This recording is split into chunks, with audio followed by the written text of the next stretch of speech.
Haleluya. Haleluya. Msifuni Mungu katika patakatifu pake. Msifuni Bwana katika patakatifu pake. Msifuni katika anga la uweza wake. Msifuni katika anga ya uweza wake.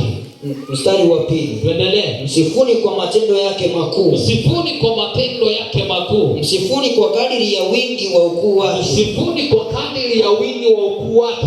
Mstari wa tatu. Tuendelee. Msifuni kwa mfumo wa baragumu. Msifuni kwa mfumo wa baragumu. Msifuni kwa kinanda na kinubi. Msifuni kwa kinanda na kinubi. Mstari wa 4. Msifuni kwa matari na kucheza. Msifuni kwa matawi na kucheza. Msifuni kwa zeze na filimbi. Msifuni kwa zeze na filimbi. Mstari wa 5. Ndio. Msifuni kwa machoazi yaliayo. Ndio. Msifuni kwa machoazi yavumayo sana. Mstari wa 6. Tuendelee. Kila mwenye pumzi na amsifu Bwana. Mwenye pumzi na amsifu Bwana. Haleluya. Patie Bwana sadaka ya makofi. Thank you Jesus. Tulikuwa tunazungumza mambo ya kumsifu Bwana. Haleluya. Amen. Na ninajua hapa tumesifu. Kwa hivyo ukiona mtu amekuja nyumba ya Mungu amekosa sifa, amekosa kumsifu Bwana, kuna kipengele cha Mungu ayatimiza. Bwana apewe sifa. Amen. Kuna nafasi ya Mungu akuichukua. Lakini unapokuja uingia kwa nyumba ya Bwana na uchukue nafasi ya sifa mbele za Bwana, hakika umesifu Bwana. Bwana amefurahia. Nyumba ya Bwana ni kukuja kusifu. Nyumba ya Bwana ni kuja ili tumwabudu. Na ndio maana anasema tumsifu.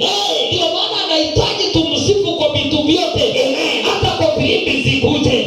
Kwa vitu zinatoa sauti zikuje. Ndio kila kitu kipo nyumba ya Bwana tuweze kusifu Bwana.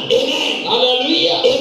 Pia aliye karibu na wewe, chukua nafasi ya sifa. Chukua nafasi ya sifa. Haleluya.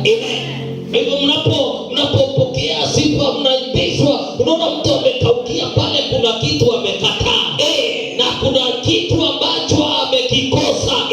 Kama unataka kuwasiliana na Bwana, hata ukiambiwa ruka, jameni jaribu kuruka. Hiyo ni sifa unampatia Bwana.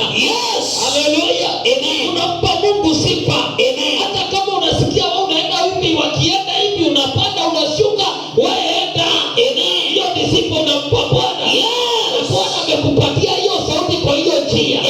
Hata kama unamugonga tu, akienda hivi unagonga, unamwambia pole, tuendelee. Ni sifa unampatia Bwana. Haleluya.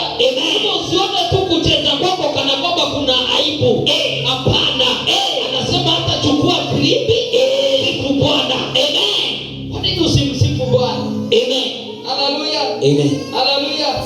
Mungu ametupatia watu wako katika madhabahu. Wanatuelekeza katika sifa. Anawatumia watuelekeze. Na ukiona umelalisha kile umepewa, jua ya kwamba unamuudhi Bwana, si mtu. Si mwanadamu. Kwani unaudhi Baba aliye mbinguni. Wewe kenye uko nacho, sifu Bwana naye. Sauti ulionayo, sifu Bwana naye. Haleluya. Sema amen. Hiyo ilikuwa wazo la asubuhi. Naomba tuingie kwa message ya